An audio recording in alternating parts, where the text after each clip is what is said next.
हरे कृष्णा। रामनवमी महातिथि की जय। रामाय रामचंद्राय रामभद्राय वेदशिष रघुनाथाय नाथाय सीताय पतये नमः। गुरवे गौरचंद्राय राधिकायै तदालये कृष्णाय कृष्णभक्ताय तद्भक्ताय नमो नमः। वन्देऽहं श्रीगुरो श्रीयुतपदकमलं श्रीगुरून् वैष्णवांश्च श्रीरूपं साग्रजातं सहगण रघुनाथान्वितं तं सजीवं साद्वैतं सावधूतं परिजनसहितं कृष्णचैतन्यदेवं श्रीराधाकृष्णपादान् सहगण ललिता श्रीविशाखान्वितांश्च नमो ॐ विष्णुपादाय कृष्णप्रेष्ठाय भूतले श्रीमते भक्तिवेदांत स्वामिनिति नामिने नमस्ते सारस्वते देवे गौरवाणी प्रचारिणे निर्विशेषशून्यवादी पाश्चात्यदेशतारिणे जय श्री कृष्ण चैतन्य प्रभु नित्यानंद श्री अद्वैत गदाधर श्रीवासदि श्री गौरभक्तबिंद हरे कृष्णा कृष्णा कृष्णा हरे हरे हरे राम राम राम हरे हरे। ओं नमो भगवते वासुदेवाय। ओं नमो भगवते वासुदेवाय। ओं नमो भगवते वासुदेवाय। नारायणं नमस्कृत्य नरं चैव नरोत्तमं देवीं सरस्वतीं व्यासं ततो जयमुदीरयेत्। तमादिदेवं करुणानिधानं तमालवर्णं श्वेतावतारम् अपार संसार समुद्र सेतुं भजामहे भागवत स्वरूपम। ग्रंथराज श्रीमद् भागवत महापुराण की जय। षष्ठ स्कंधे पंचम अध्याय विंशति श्लोक ऊनविंशति एवं विंशति श्लोक। आज के 1244तम भागवत रसमाधुरी সেই সঙ্গে রামনবমীর মহাপবিত্র তিথি। সকাল থেকে বহু কার্যকলাপ আমাদের রামনবমী উৎসবের ধুমধাম সকাল থেকে শুরু হয়েছে। মঙ্গল আরতির পর থেকেই রাম কথার আসর। ভগবান রাম তিনি এই জগতে আবির্ভূত হয়েছিলেন ত্রেতা যুগে। শাস্ত্রে বলা হয়েছে যে রামাদি মূর্তিষু কলানীয় মেন তিষ্ঠন নানাবতার করমত ভুবনেষু কিন্তু কৃষ্ণ স্বয়ং সমভবত পরম পুমাঞ্জ গোবিন্দম আদি পুরুষম তমং ভজামি। ভগবানের এই সমস্ত অবতার মৎস্য কুর্ম বরাহ নৃসিংহদেব বামন রাম পরশুরাম কপিল দেব দত্তাত্রেয় নরনারায়ণ ভগবানের অসংখ্য অবতার। এসব হচ্ছে অংশ এবং কলা, কিন্তু কৃষ্ণ স্বয়ং ভগবান, তার থেকে বিভিন্ন অবতার এবং এক এক অবতারের ভিন্ন ভিন্ন ভাব। ভগবান রামচন্দ্র ছিলেন মর্যাদা পুরুষোত্তম, সোজা হয়ে দাঁড়ানো। কিন্তু ভগবান কৃষ্ণ সম্পূর্ণ উল্টো, সমস্ত মর্যাদাকে ছিন্ন করে তিনি হলেন লীলা পুরুষোত্তম। ভগবান এক পত্নী গ্রহণ করে তিনি মর্যাদা প্রদর্শন করেছেন, আর ভগবান কৃষ্ণ লীলায় দেখা যায় তার অনন্ত লীলা, বিশেষ করে তার এই বিশেষ করে তার গৃহস্থ লীলা। তিনি 16,108টা পত্নী স্বীকার করেছেন। ভগবান রামচন্দ্র তো এক পত্নী স্বীকার, দ্বিতীয় মহিলা এসে ভগবান রামচন্দ্রকে অফার দিলেন, রামচন্দ্র গ্রহণ করলেন না। তো এই হচ্ছে ভগবান রামচন্দ্রের আবির্ভাব। মর্যাদা পুরুষোত্তম, কৃষ্ণ হচ্ছে লীলা পুরুষোত্তম, চৈতন্য মহাপ্রভু ঔদার্য পুরুষোত্তম বা প্রেম পুরুষোত্তম। ভিন্ন ভিন্ন লীলা দেখা যায়। তো তারপরে চৈতন্য মহাপ্রভু কিন্তু স্বয়ং কৃষ্ণ।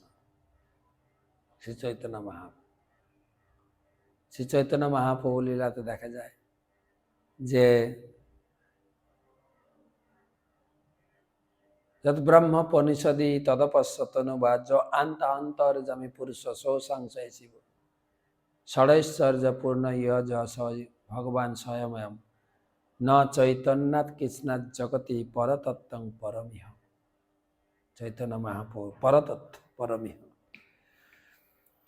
তো সেই ভগবান রামচন্দ্রের এই রাম নবমী তিথিতে সকাল থেকে রাম কথার আসর,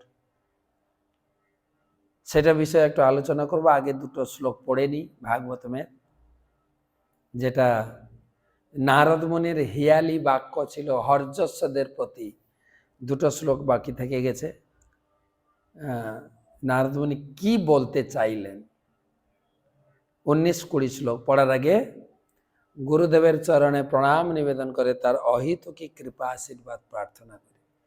নমঃ বিষ্ণুপাদায় কৃষ্ণ পৃষ্ঠায় ভূতলে শ্রীমতে জয়পতাকা স্বামী নীতি নামিনে নম আচার্য পাদায় নিতাই কৃপা প্রদায়িনে গৌর কথা ধামদায় নগর গ্রাম তারে।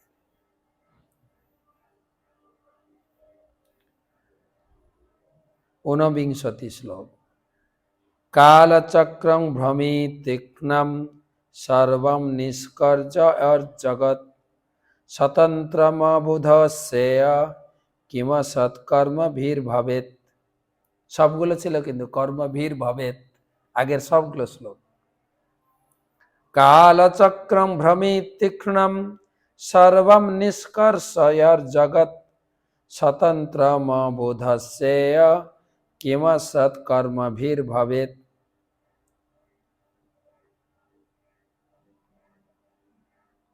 নারদ মুনি ক্রুর ও বজ্রের দ্বারা নির্মিত বস্তুর উল্লেখ করেছিলেন। হর্যস্যেরা সেই রূপকটির অর্থ এইভাবে হৃদয়ঙ্গম করেছিলেন। কি কালের গতি অত্যন্ত সুতীক্ষ্ণ, যেন তা ক্ষুর ও বজ্রের দ্বারা নির্মিত, সম্পূর্ণ স্বতন্ত্র এবং অপ্রতিহতভাবে কাল সারা জগতের সমস্ত কার্যকলাপ পরিচালিত করে। কেউ যদি এই কালচক্রকে জানবার চেষ্টা না করে অনিত্য সকাম কর্মের অনুষ্ঠানে মগ্ন হয়, তাহলে তার কি লাভ হবে? কালের গতি, চাণক্য পণ্ডিত বলেছেন, আয়ুষ ক্ষণ একপি ন লভ্য স্বর্ণ কোটিবি ন চেন নিরর্থক নীতি কা চ হানিস তত অধিকা। সময় চলিয়া যায় নদীর স্রোতের পায়। কিভাবে সময় দৌড়াচ্ছে! এই সকাল হলো, এখন রাত্রি। সময় নদীর স্রোতের পায়, স্রোতের মতো দৌড়ে চলেছে। আমরা বলি শিশুটা দিন দিন তিল তিল করে বড় হচ্ছে। না, আমার আয়ু যদি 100 বছর কি 80 বছর হয়, আমার বয়স যদি 50 হয়, তার মানে আমি মৃত্যুর দিকে হাফের বেশি এগিয়ে গেছি। সেজন্য স্কুলে বা যে কোনো লোক, কেউ যদি আপনার বয়স কত এটা জিজ্ঞাসা করা হয়, বয়স ইংরেজি age, how age are you এটা জিজ্ঞাসা করে না। How old are you, old, আপনি কত বছরের বৃদ্ধ।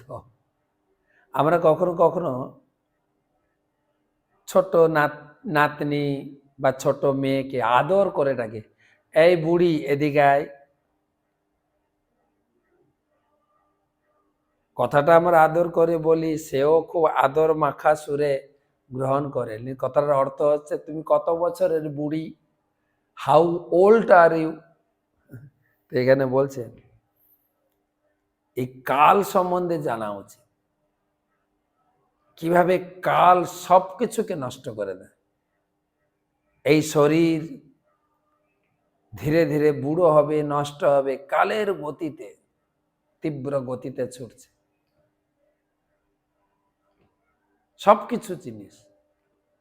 লোহাতে আয়রন পড়ে যাচ্ছে, বাড়ি পুরনো হয়ে যাচ্ছে, চোখ আমার পুরানো হয়ে যাচ্ছে, ছানি পড়ে যাচ্ছে, দাঁত নড়ে যাচ্ছে, পেটে ভালো করে সব কিছুই। তো এই কাল সম্বন্ধে, আর কালটা কে? কালটা কে? আমাদের পরম পূজ্য মহারাজ ভক্তি পুরুষোত্তম মহারাজ একটা গ্রন্থ লিখেছেন, মৃত্যু, অভিনব গ্রন্থ। কেউ এটা, মৃত্যু কেউ ভালোবাসে না, মৃত্যুকে কেউ গ্রহণও করে না, কিন্তু মৃত্যু আমাদেরকে ছাড়ে না, মৃত্যু আমাদেরকে ছাড়ে না। তো সেই কাল ও চক্র ভগবানের একটা রূপ।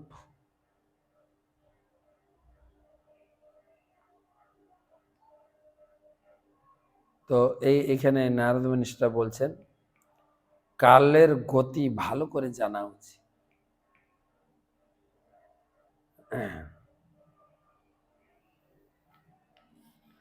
শাস্ত্রত্র পিতুরাদেশম যৌন বেদ নিবর্তকম কথম তদনুরূপায় গুণ বিশ্রম্ভুপক্রমেত। নারদমুনি জিজ্ঞাসা করছিলেন, মূর্খতাবশত মানুষ কিভাবে তার পিতার আদেশ অমান্য করতে পারে? এই প্রশ্নের অর্থ হলো, হর্যশ্বরা হৃদয়ঙ্গম করেছিলেন, শাস্ত্র নির্দেশ পালন করা অবশ্য কর্তব্য। বৈদিক সংস্কৃতিতে উপনয়ন সংস্কারের মাধ্যমে দ্বিতীয় জন্ম হয়। সদ্গুরুর কাছ থেকে শাস্ত্রের উপদেশ শিক্ষা লাভের এই দ্বিতীয় জন্ম লাভ হয়। শাস্ত্র হচ্ছেন প্রকৃত পিতা। সমস্ত শাস্ত্রে জড়জাগতিক জীবনের সমাপ্তি সাধনের উপদেশ দেওয়া হয়েছে। কেউ যদি পিতার বা শাস্ত্রের উপদেশ হৃদয়ম করতে না পারে, তাহলে সে মূর্খ।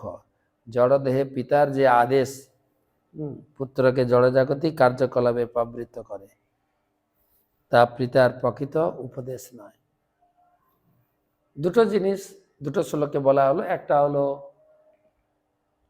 কালের গতি, আর দ্বিতীয়টা বলা হলো শাস্ত্রের নিয়ম পালন করতে হয়। শাস্ত্রের নিয়ম পালন না করে আমরা থাকতে পারি না, আমাদের জীবন বৃথা। তো এখন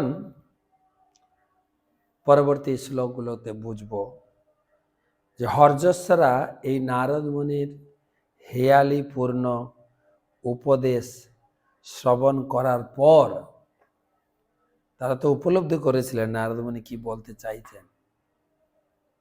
সেই উপলব্ধি করার পরে তারা কি করলেন সেটা আমরা কালকে আলোচনা করব।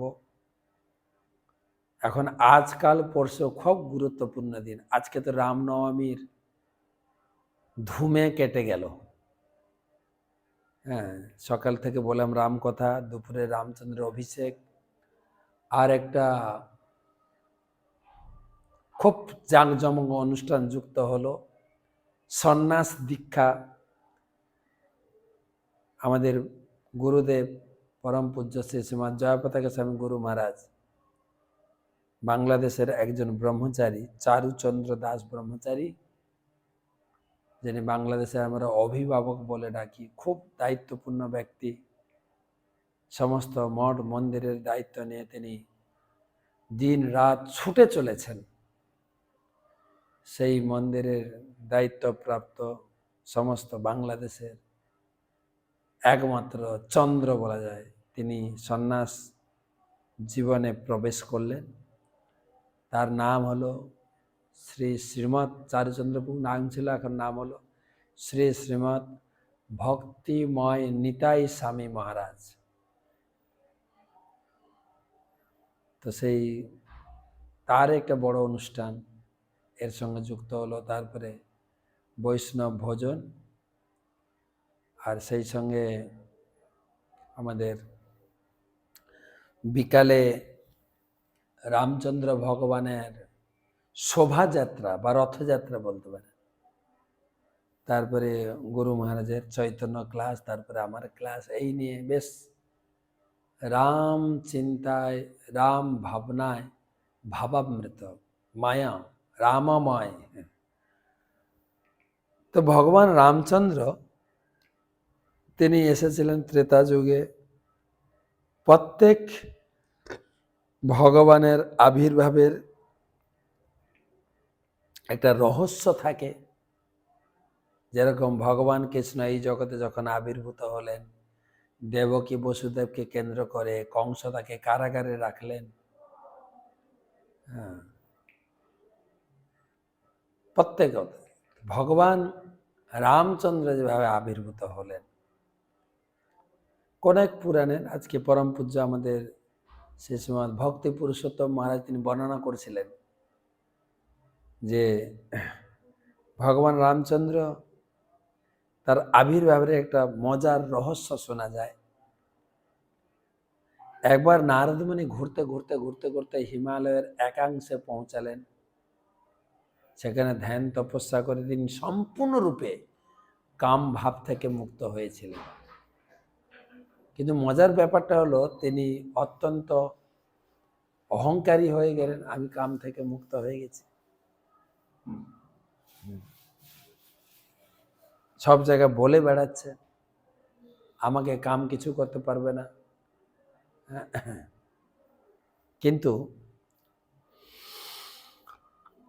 শিব ঠাকুর চিন্তা করলেন, আরে নারদ মুনির ভিতরে অহংকার ঢুকে যাচ্ছে, তার অহংকার চূর্ণ করতে হবে।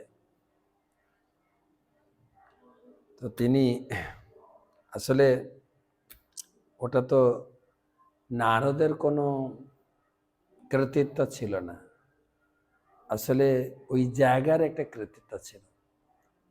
একবার শিব তিনি ধ্যানস্থ ছিলেন, আর ওই পথ দিয়ে কামদেব যাচ্ছিলেন।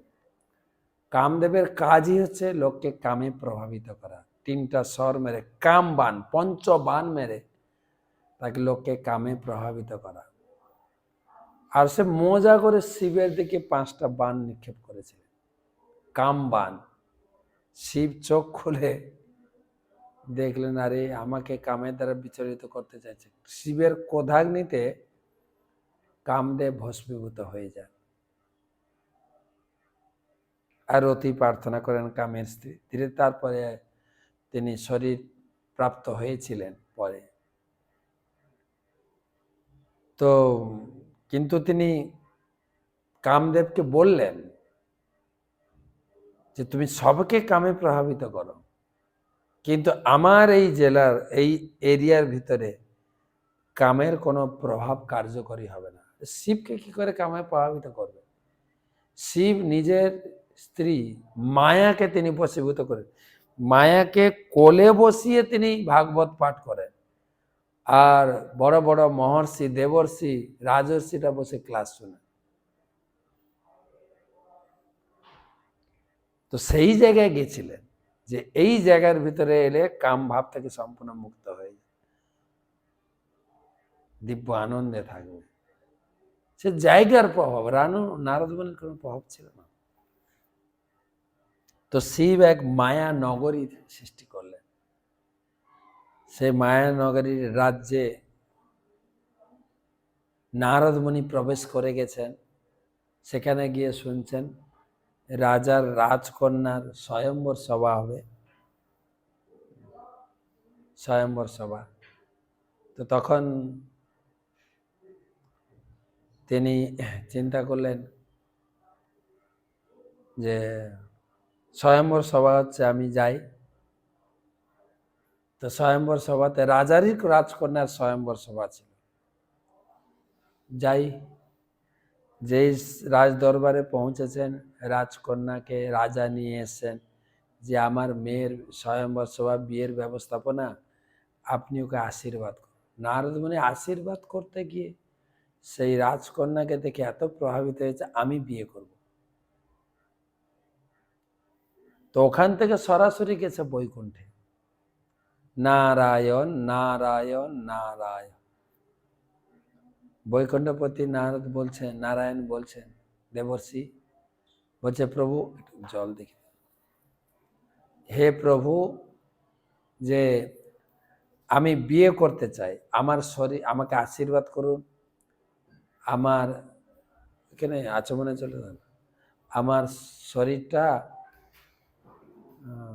এমনভাবে সৌন্দর্য করে দেন যেন আমাকে দেখে রাজকন্যা তিনি আমার গলেই বরমাল্যটা প্রদান করে। সে তো জানে না মায়ানগরী, সে জানে যে আমি সত্যি সত্যি বিয়ে করি। ভগবান তার শরীরটা সুন্দর করেছেন, ভগবান শরীরে হাত দিয়ে সুন্দর করে, ও খুশি হয়ে গেছে। স্বয়ম্বর সভাতে এসে বসছেন, কত রাজকুমার এসছেন রাজকন্যার বরণমালা গ্রহণ করার জন্য। আর রাজকন্যা বরমালা নিয়ে এক পর এক একজনকে দেখতে দেখতে আসছেন, কাউকে পছন্দ হচ্ছে না। নারদ মুনি তো মনে করেছেন যে আমার শরীরটা এত সুন্দর, আমাকে তো পছন্দ করবেন, বরমালাটা তো আমার গলায় পড়বে। আর এদিকে শিব চর পাঠিয়েছেন, নারদ মুনি দুদিকে বসেছেন, যে কি করে নারদ মুনি দেখো। তারপরে যেই নারদ মুনির সামনে এসে রাজকন্যা, সে মুখটা এমন এতভাবে বিক্রি, কিরকম, বরমালা না দিয়ে চলে গেল। নারদ মুনি তো কি ব্যাপার, আমি এত সুন্দর, আমাকে বরমালা দিল না, চলে গেল এখান থেকে, ওখান থেকে উঠে চলে গেলেন। আর সেই সঙ্গে শিবচর দুজন নারদ মুনির সঙ্গে জিজ্ঞেস করছেন, মুনিবরা আপনি চলে এলেন? হচ্ছে আমি এত সুন্দর, আমাকে বরমালা দিল না। তখন তারা আয়না দেখিয়েছেন, বলে আপনি শরীরটা সুন্দর, মুখটা দেখেন, মুখটা একদম বানরের মতো। আর এত রেগে গেছেন নারদ, হ্যাঁ আপনি নিজের স্ত্রী লক্ষ্মীকে নিয়ে এত সুখে আছেন, আমি বিয়ে করতে চাইলাম, আমার মুখটা বাঁদরের মতো করে দিলেন। আমি যেরকম পত্নী, স্ত্রী বিরহে আমার কষ্ট পাচ্ছে, আপনাকেও স্ত্রী বিরহ জ্বালা ভোগ করতে হবে। আর যে আমাকে যে বাঁদর করে দিয়েছে, হ্যাঁ, এই বাঁদরদের সহযোগিতায় আপনি স্ত্রীকে উদ্ধার করতে পারবেন, এই অভিশাপ দিয়েছিলেন। ভগবান নারায়ণ হাসলেন, ঠিক আছে নারদ, তোমার মনোবাসনা পূর্ণ হবে। সেই হচ্ছে কাহিনী। তারপরে ভগবান কিভাবে আবির্ভূত হলেন, দশরথ রাজা এবং কৌশল্যা পুত্ররূপে আবির্ভূত হলেন। সে অনেক বড় কাহিনী আমি প্রথম দিন শুনিয়েছিলাম, যে দশরথ রাজার এক বন্ধু ছিলেন লোমপাদ মহারাজ, অঙ্গরাজ্যের রাজা। দশরথের সঙ্গে এত ঘনিষ্ঠ ছিল, দশরথ রাজা তার নিজের কন্যাকে লোমপাদ মহারাজকে দিয়েছিলেন পালিত কন্যা রূপে। লোমপাদ মহারাজের রাজ্যে একবার বহুদিন বৃষ্টি হয়নি। তিনি নিজেকে ধিক্কার দিচ্ছিলেন যে আমি এত অভাগা, এত পাপী, আমার রাজ্যে প্রজারা এত কষ্ট পাচ্ছেন। এই চিন্তা করতে করতে কেউ তাকে বললেন যে বৃষ্টি হওয়া সম্ভব, এইখানে জঙ্গলে বিভাণ্ডক ঋষির পুত্র শৃঙ্গমণি আছে, তাকে যদি এনে এই রাজ্যে তার চরণ ধুলি পড়ে তাহলে বৃষ্টি হবে। কিন্তু তাকে আনবে কে? অত্যন্ত কঠিন তাকে আনা। তো তখন লোমপাদ রাজা যোজনা করে একটা নৌকাতে, বোট বিভিন্ন রকম খাদ্যদ্রব্য সাজিয়ে পাঠালেন। বোটটা জঙ্গলের কাছে পৌঁছালো, কিন্তু শৃঙ্গ ঋষির দূরে, অনেক দূরে, কেননা বিভাণ্ডক ঋষি খুব কঠিন তপস্যা এবং তেজিয়ান ছিলেন। দূরে থাকেন, ধীরে ধীরে সেই শৃঙ্গ ঋষিকে প্রলোভন দেখিয়ে ওখান থেকে অনেক বড় কাহিনী নিয়ে চলে আসে। আর শৃঙ্গ ঋষি অঙ্গরাজ্যে পদার্পণ করতেই বৃষ্টি। তখন লোমপাদ মহারাজ তার নিজের যে পালিত কন্যা ছিলেন শান্তা, চলে দশরথ রাজার কন্যা, তাকে বিয়ে দিলেন, থাকলেন। সেখান থেকে দশরথ রাজার বাড়িতে পুত্রেষ্টি যজ্ঞে আমন্ত্রিত হন। যেই ঋষশৃঙ্গ মুনি যদি যজ্ঞ করেন, তাহলে এই যজ্ঞের দ্বারা তুমি লাভবান হবে। যজ্ঞ শুরু হলো, যজ্ঞ আর সেই যজ্ঞ থেকে যে অমৃত বা পায়েসের ঘোড়া উঠেছিল, সেই পায়েস 3 রানী গ্রহণ করেন। সেখান থেকে 4 পুত্র প্রাপ্ত হন। কৌশল্যা পুত্র রাম, কৈকেয়ী পুত্র ভরত, আর সুমিত্রার পুত্র আছে লক্ষণ, শত্রুঘ্ন। 4 পুত্র সেই অযোধ্যাতে আজকের তিথিতে আবির্ভূত হয়েছিলেন। সে দশরথ মহল এখনো আছে, যেখানে 3 রানীর মহল, দশরথ রাজার মহল এবং 4 পুত্র যেখানে খেলা করতেন, তার পাশেই মন্দিরটা বানানো হয়েছে রাম লালা, যেহেতু ভগবান রামচন্দ্রের বাল্যলীলা সেখানে কেটেছিল। তো আজকের তিথিতে আবির্ভূত হয়েছিলেন। 7 কাণ্ড রামায়ণে পুরো বর্ণনা রয়েছে, যেখানে বিস্তারিত বর্ণনা প্রসঙ্গে খাতাটা দেখি, বর্ণনা প্রসঙ্গে আমাদের বালকাণ্ডে অযোধ্যার কাহিনী বর্ণনা হয়েছে,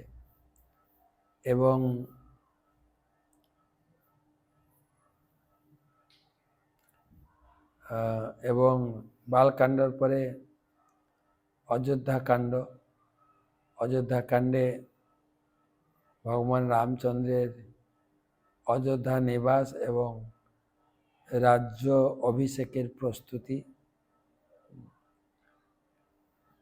তারপরে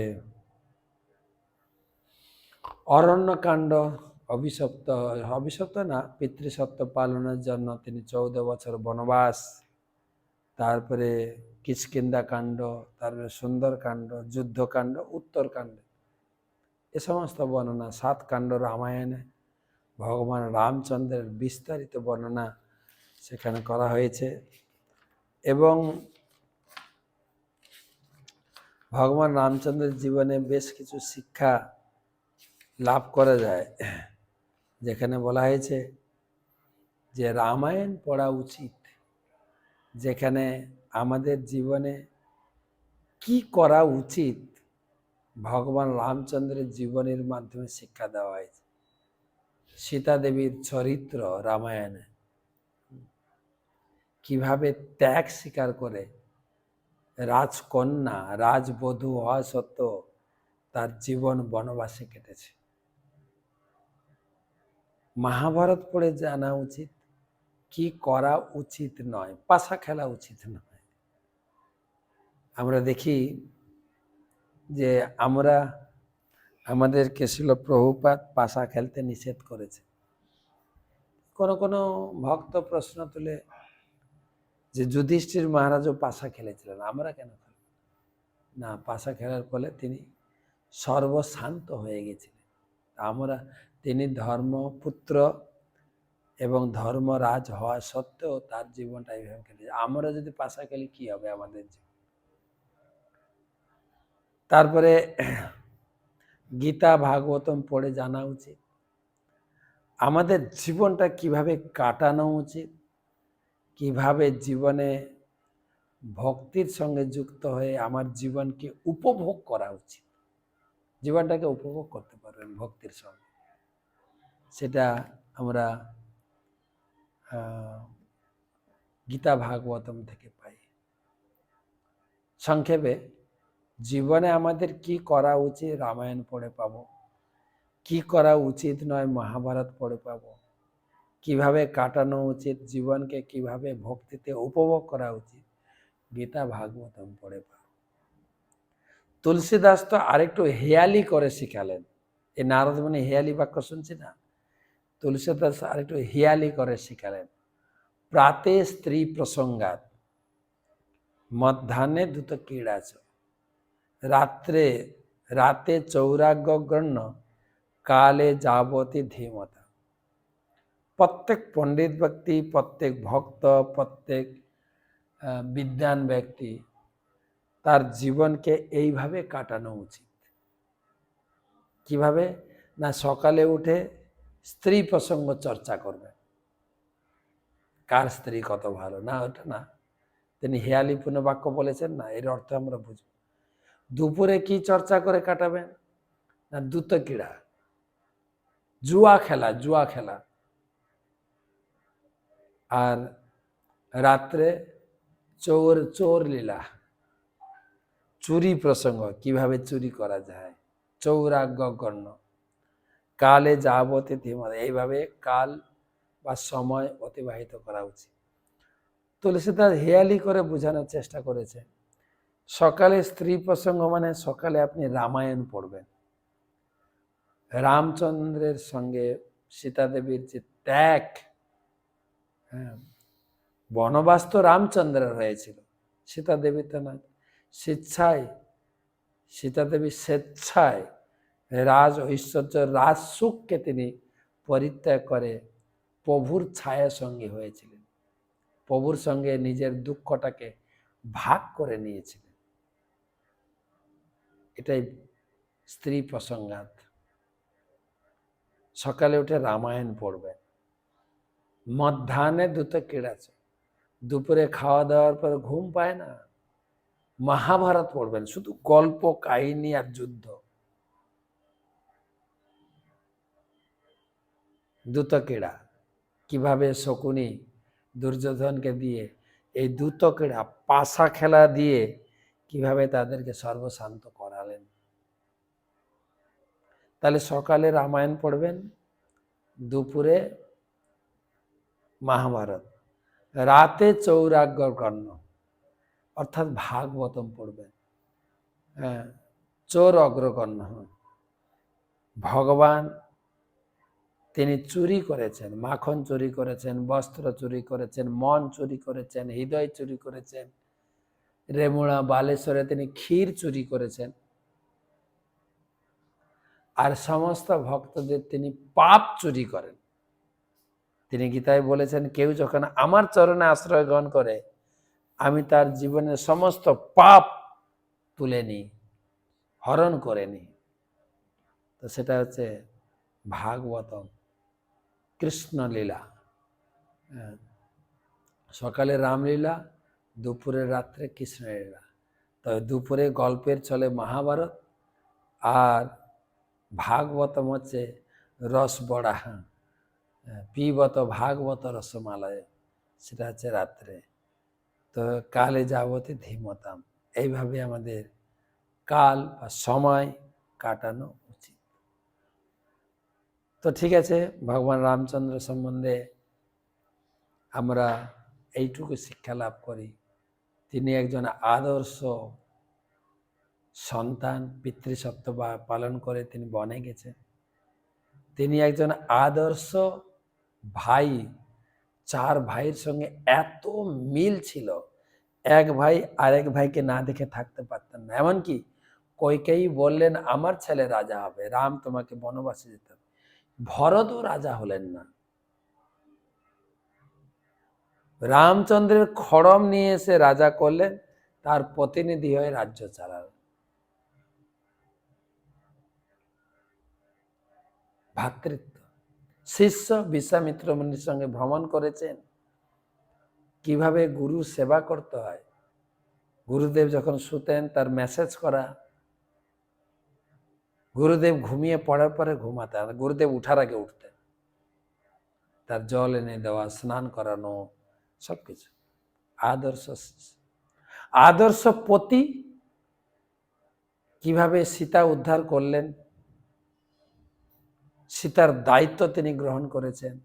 সীতাকে উদ্ধার করতে এক বিশাল পিলারবিহীন সেতু বানালেন। বিয়ে করার পরে স্ত্রীকে খুশি করতে গেলে এইগুলোর দায়িত্ব আপনাকে নিতে হবে। এমনি রামায়ণে একটা কথা বলে যে পথে নারী বিবর্জিতা, রাস্তায় গেলে আপনি স্ত্রীকে সঙ্গে নিয়ে যাবেন না, কি জানি কোনো রাবণ এসে চুরি করে নিয়ে যাবে। এখন ঘরে রাখলেও তো বিপদ, ঘরে তো আরেক রাবণ ঢুকে যাচ্ছে। এই বলা হয় আদর্শ, তিনি পতির ভূমিকা করেছেন। আর আদর্শ রাজা, তিনি তার সিভিল ড্রেসে রাজ্যে ভ্রমণ করতেন, রাজ প্রজারা কেমন আছেন, প্রজারা রাজাকে নিয়ে কি মন্তব্য করছে। আমাদের তো বর্তমান যে রাজনীতি, এটা রাজনীতি না কূটনীতি, যা করেছেন তার থেকে বেশি ফলাও আকারে বলছে। আর আপনিও যা না বলেন আপনার অপোজিট পার্টি শিখিয়ে দেবে কি বলতে হবে। প্রকাশ্যে শুধু নিন্দা নিন্দা আর নিন্দা। কে ভ্রুক্ষেপ করে কে কি বললো, হ্যাঁ, শুনে শুনে তো গায়ের চামড়া মোটা হয়ে গেছে, কান বধির হয়ে গেছে, তথাপি চিল্লিয়ে চিল্লিয়ে স্টেজে আমরাই দেশের দশের উপকার করছি। কিন্তু সিভিল ড্রেসে রামচন্দ্র ঘুরতেন, প্রজারা রাজা সম্বন্ধে কি মন্তব্য করছে, তাদের সত্যিকারের হৃদয়ে দুঃখ বিদ্রুত।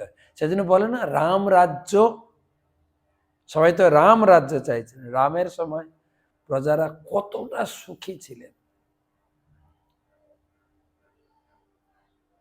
সিভিল ড্রেসে তিনি একবার সিভিল ড্রেসে যাচ্ছেন, একটা বাড়িতে স্বামী স্ত্রী ঝগড়া শুরু হয়েছে। স্বামী বলছে স্ত্রীকে, তুমি কি আমাকে রামচন্দ্র পেয়ে গেছো? কতদিন সীতা গিয়ে রাবণের কাছে থাকলো, তারপরে আবার গ্রহণ করলো। ভগবান রামচন্দ্র এটা শুনে একটু থমকে গেলেন, ঘরে ফিরে এসে স্ত্রীকে বনবাসে দিলেন। কি মনে করেন দেশের সুখের জন্য, প্রজাদের মনোরঞ্জনের জন্য, প্রজাদের হিতের জন্য নিজে এতটা ত্যাগ স্বীকার করতে পারবেন? না রাজনৈতিক নেতারা পারবে?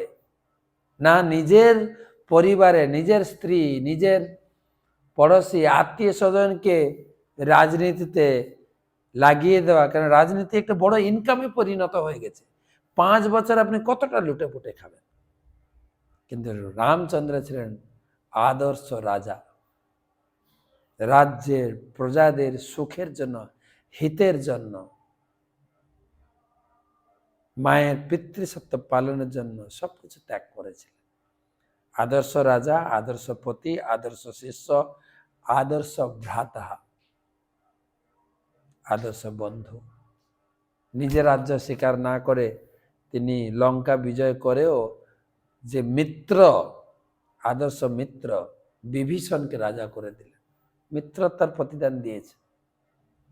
এই শিক্ষাগুলো লাভ করা যায়। জয় শ্রীরাম।